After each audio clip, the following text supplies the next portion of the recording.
ये दिल्ली पुलिस वाला बंदा इतनी गाली सुन रहा है ना भाई, आज मैं क्या बताऊं आपको। मैं खड़ा हूं यहाँ पे, बराबर में बच्ची है, अंकल है, पीछे गाड़ियां की गाड़ियां लाइन लगी पड़ी है। इतनी बारिश में इसने रोका हुआ है, पता है क्यों? एक इनके पिताजी, सॉरी मंत्री जी आ रहे हैं। मंत्री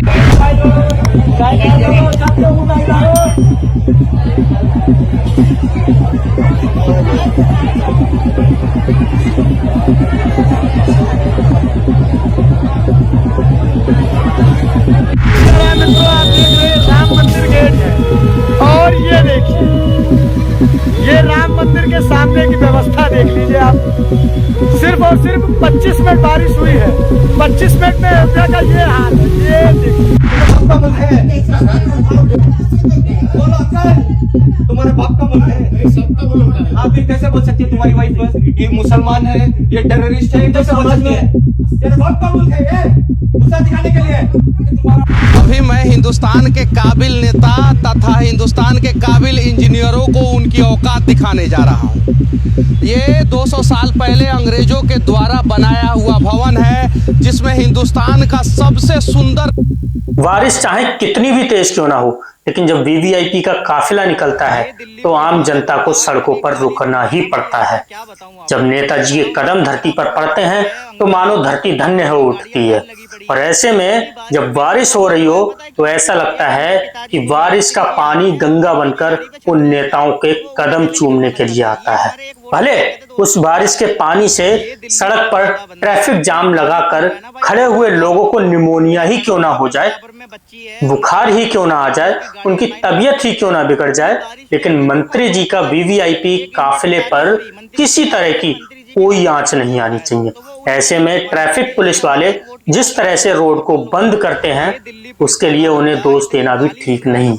उन्हें तो ऊपर से ऑर्डर मिलते हैं कि फला फला मंत्री निकलने वाले हैं, आप इस जगह पर ट्रैफिक जाम कीजिए, बैरिकेड लगाइए। भले ही जनता सड़कों पर मर रही हो, भले ही किसी बच्चे का पेपर छूट रहा हो, भले ही कोई बीमार मरीज वैन के अंदर, एम्बुलेंस के अंदर मर रहा हो, भले ही उसकी सांसें अधवर में अटकी हो, लेकिन वीवीआईपी नेताओं का काफिला यूं ही गुजरता रहेगा खाली रोडों पर, लोगों को बैरिकेड लगाकर रोकने के बाद। साथियों, कई लोग बारिश में भीगते हुए परेशान होते हैं, गुस्सा भी जाहिर करते हैं, लेकिन इस पूरी स्थिति में पुलिसकर्मी को दोष देना कतई सही नहीं है। वे अपनी मर्जी से सड़क पर नहीं रुकते, उन्हें ऊपर से ऑर्डर होते हैं, ऑर्डर दिए जाते हैं, उसी के अनुसार अपनी ड्यूटी निभानी पड़ती है। उनकी भी मजबूरी होती है, क्योंकि उन्हें सुरक्षा व्यवस्था बनाए रखना होता है। इस व्यवस्था के अंदर थोड़ी सी चूक उनके परिवार का जीवन यापन का साधन खत्म कर सकती है, उनके परिवार की रोजी रोटी बंद कर सकती है। लेकिन ऐसे में ये कहना कि जनता मूर्ख है, जनता को इस तरह से रोका जाए, वो भी गलत है। जनता के अपने अधिकार हैं, आखिर जनता ही इन सरकारों को चुनती है, तो फिर क्या ऐसे में नेताओं का फर्ज नहीं बनता कि वो सेवक बनकर जनता की सेवा करें, जनता की परेशानियों को की वजह बनने की बजाय उनकी परेशानियों को हरने वाले फरिश्ते बने। साथियों, ये एक वीडियो है जो बड़ा वायरल हो रहा है। भरी बारिश में एक ट्रैफिक पुलिस वाला एक तरफ बैरिकेड लगाकर पूरी रोड को ट्रैफिक जाम में फंसा देता है, और क्योंकि ये उसकी ड्यूटी है, यहाँ से वीवीआईपी काफिला निकलने वाला है, ऐसे में उसकी कोई गलती नहीं है, और हमारे देश में ऐसा ही होता आ रहा है। ये दिल्ली पुलिस वाला बंदा इतनी गाली सुन रहा है ना भाई, आज मैं क्या बताऊं आपको। मैं खड़ा हूं यहाँ पे, बराबर में बच्ची है, अंकल है, पीछे गाड़ियां की गाड़ियां लाइन लगी पड़ी है। इतनी बारिश में इसने रोका हुआ है, पता है क्यों? एक इनके पिताजी, सॉरी मंत्री जी आ रहे हैं, मंत्री जी की गाड़ी पे छत नहीं है शायद, तो वो उन्हें पहले निकलवाना चाहते हैं। ये हमारे एक वोट की ताकत है दोस्तों, और कर लो वो। साथियों, हमारी सरकारें बड़ा बड़ा दावा करती हैं, बड़े बड़े दावे करती हैं, हमने ये कर दिया, हमने वो कर दिया, हमने फलाना कर दिया, हमने ढिमाका कर दिया, और उनके कसीदे पड़े जाते हैं। ऐसे में बलिया में योगी सरकार के मंत्री संजय निषाद अपनी सरकार की उपलब्धि बता रहे थे, मंद मंद मुस्कुरा रहे थे।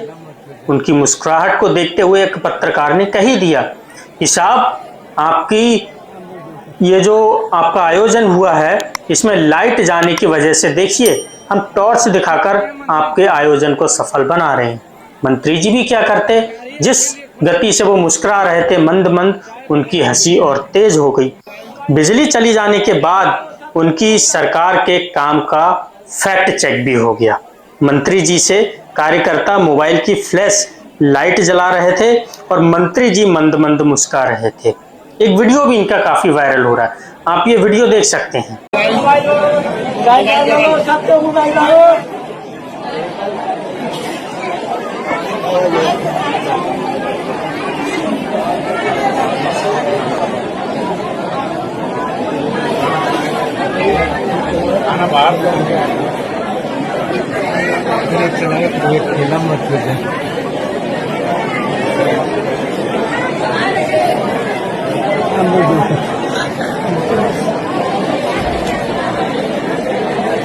हम लोग उजाला किए हैं मंत्री जी, पत्रकार ही आपके लिए खड़े हैं कभी से। ये हम लोग चाय पानी नहीं पिए हैं। इनके कारनामों की लिस्ट छोटी नहीं है, बहुत बड़ी है, कुछ तो ऐतिहासिक है। ऐतिहासिक के तौर पर हम राम मंदिर को ले लेते हैं। राम मंदिर के नाम पर जिस प्रकार से वोट की लूट हुई, उसके कामों को दिखाकर जिस प्रकार से वोट को लूटा गया और दोबारा सत्ता में आया गया, आज भरी बारिश में उस लूट को, उस उनके किए गए भ्रष्टाचार को उजागर कर दिया है।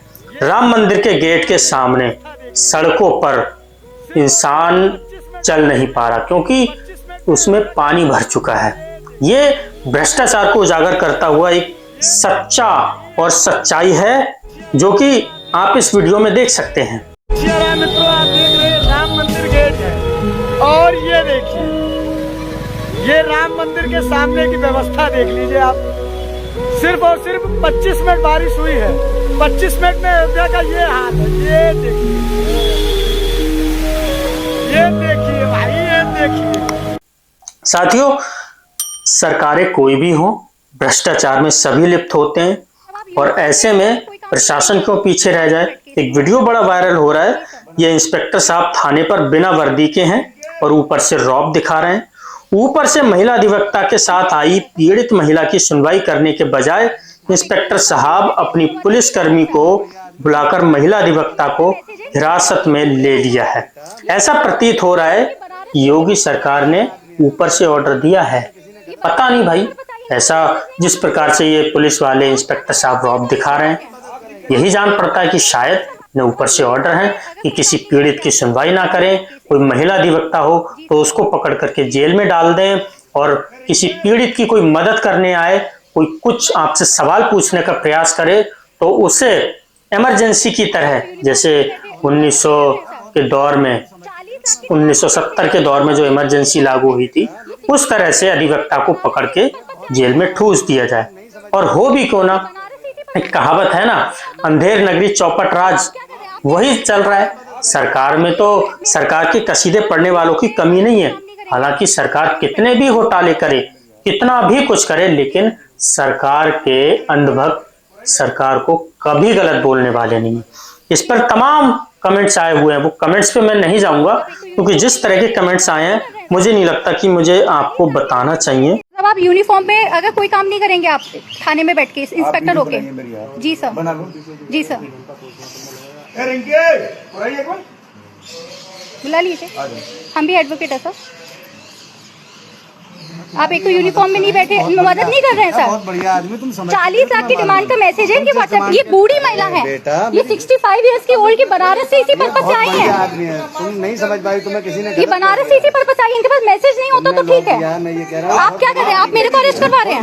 आप वकील हूँ मैं, मेरे को अरेस्ट करवा। साथियों, इस समाज में भी कुछ ऐसे ही तत्व हैं। मैं आपको एक वीडियो दिखाता हूं और उस वीडियो में एक ऐसी सच्चाई दिखाऊंगा जो काम हमारी सरकार करती है अब पब्लिक करने लगी है। पब्लिक क्यों करती है? क्योंकि कहीं ना कहीं उन्हें सरकार का और कुछ संगठनों का उनके सर पर हाथ होता है। ये एक बेंगलोर का वीडियो है। बेंगलोर की एक सोसाइटी में हिंदू महिला ने मुस्लिम व्यक्ति को आतंकवादी और पाकिस्तानी कहा। फिर सोसाइटी वालों ने मिलकर उस महिला को पूरी तरह से सबक सिखाया। ऐसा नहीं है कि सारे लोग गलत हैं हमारी सोसाइटी में। सोसाइटी सिर्फ इसलिए गलत है क्योंकि कहीं ना कहीं हमारी सरकारें, हमारे कुछ संगठन उनको गुमराह किए हुए हैं। हिंदू मुस्लिम का फर्क बता रहे हैं, हिंदू मुस्लिम से नफरत फैला रहे हैं ताकि उनकी वोट बैंक की राजनीति जिंदा रहे। हिंदू मुस्लिम का डर दिखाते हैं। हिंदू बोलते हैं कि हिंदू खतरे में है मुस्लिमों की वजह से, मुसलमान कहता है कि मुसलमान खतरा है हिंदू की वजह से। तो आखिरकार सच क्या है? सच कुछ नहीं है। सच सिर्फ एक ही है कि जब तक हमारी सरकार नहीं चाहेगी, हिंदू मुस्लिम सिख ईसाई एकता एक साथ कायम नहीं हो सकती। आपने ऑपरेशन सिंदूर के वक्त देश का माहौल देखा होगा साथियों। कोई भी देश का एक सिंगल व्यक्ति भी इसके अगेंस्ट नहीं आया। उसका सिर्फ एक ही मकसद था कि जिस प्रकार से हमारे देश के घाटी में, जम्मू कश्मीर की घाटी में जिस प्रकार से पहलगांव में हमला किया गया आतंकवादियों के द्वारा, उनको सबक सिखाना बहुत जरूरी है। इसमें ना कोई हिंदू खिलाफत की, ना किसी मुसलमान ने खिलाफत की, ना किसी सिख ने, ना किसी ईसाई ने, किसी ने भी खिलाफत नहीं की। सबने हमारी सेना का मनोबल बढ़ाया, सबने हमारे देश का साथ दिया, सबने हमारी सेना का साथ दिया। लेकिन उसके कुछ दिनों बाद इस पर एक बहुत बड़ी गोदी मीडिया के चैनलों पर डिबेट्स होने लगे। कुछ कहने लगे कि सेना ने ऐसा किया नहीं, कुछ कहने लगे कि सरकार की कमी है, कुछ कहने लगे कि वहां पर लोगों की कमी है। तुम्हारा बाप का मुल्क है, बोलो अंकल, तुम्हारे बाप का मुल्क है, सबका मुल्क है। आप फिर कैसे बोल सकते हैं तुम्हारी वाइफ पर ये मुसलमान है, ये टेररिस्ट है? कैसे बोल सकते हैं? तेरे बाप का मुल्क है ये, गुस्सा दिखाने के लिए। तुम्हारा नॉर्थ नहीं है, ये कर्नाटका है, यहाँ पे भेदभाव नहीं हुआ। हम लोग डिफेंस में काम करते हैं। तुम किधर भी काम करते हैं? नहीं, तुम डिफेंस में काम करता है, तुम डिफेंस में काम करते हो, तुम इंडियन आर्मी में काम करते हो, तुम्हारे अंदर पेट्रियोटिज्म ज्यादा रहना। तुम्हारी वाइफ कैसा बोल सकती है किसी को तुम मुसलमान हो क्या, तुम टेररिस्ट हो क्या? कैसे बोल सकती है? वो झगड़े में हो गया। हर एक इधर सेक्युलर माइंडेड है, सब लोग इधर आपस में अच्छे हैं। तुम्हारी एक गंद चीजों से, तुम्हारी गंद सोच से यहाँ पर गंद मत मचाओ। हाँ, सब लोग इधर हिंदू मुसलमान सिख ईसाई सब एक हैं।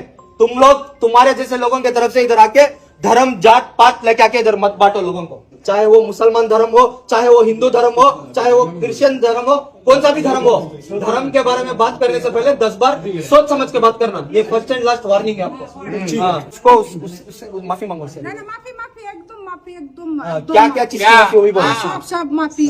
किसके लिए माफी मांग रही हो? मुस्लिम कम्युनिटी के लिए जो गंद बात की है, सब माफी। बेकार में जो इसको टेररिस्ट करके बताई हो, सबके लिए। और इसके बाद अगर कुछ हुआ अंकल, इज्जत से बात कर रहे हैं। आपके इसमें अपार्टमेंट में आके रोड पे घसीट के बेइज्जत करेंगे। साथियों, ये सरकार की विफलता थी। हमारे गृह मंत्रालय के अंडर सिक्योरिटी आती है। जिस जगह अब से कुछ समय पहले, कुछ सालों पहले भरपूर सिक्योरिटी होती थी, अचानक से वहां पर सिक्योरिटी गई तो गई कहां? हमारी फोर्सेस गई तो गई कहां? जिससे आतंकवादियों को यह मौका मिला। सरकार सिर्फ इसी में लूट नहीं कर रही है। आपको लूट का एक बहुत भारी भरकम नमूना दिखाता हूं। हमारे यूट्यूबर मनीष कश्यप ने एक वीडियो जारी किया है, आप वो वीडियो देखिए। मैं इसी वीडियो के साथ आपको छोड़ के जाता हूं। और हाँ, आपसे विनती है, अगर आप चैनल पर नए हैं तो चैनल को सब्सक्राइब करना तो बिल्कुल ना भूलें और बेल आइकन को जरूर हिट करें। इस वीडियो को ज्यादा से ज्यादा लाइक करें, शेयर करें। जय हिंद, वंदे मातरम। अभी मैं हिंदुस्तान के काबिल नेता तथा हिंदुस्तान के काबिल इंजीनियरों को उनकी औकात दिखाने जा रहा हूं। ये 200 साल पहले अंग्रेजों के द्वारा बनाया हुआ भवन है, जिसमें हिंदुस्तान का सबसे सुंदर रेलवे स्टेशन CST है। और ये अंग्रेजों के द्वारा ही बनाया हुआ भवन है, जिसमें हिंदुस्तान का सबसे अमीर महानगर पालिका मुंबई महानगर पालिका है। दोनों भवन खूबसूरत है। फिल्मों में अनेकों बार इसे गिरते हुए दिखा दिया गया है और आज भी देख सकते हैं कि हिंदुस्तान के काबिल नेता तथा काबिल इंजीनियरों की इतनी भी औकात नहीं है कि इन खूबसूरत भवनों का रंगाई पुताई करा सके। फिर हमें समझ में नहीं आता है कि अंग्रेजों ने इस देश को ज़्यादा लूटा है कि आज़ाद भारत के आज़ाद नेता और आज़ाद भ्रष्ट इंजीनियरों ने इस देश को ज़्यादा लूटा है।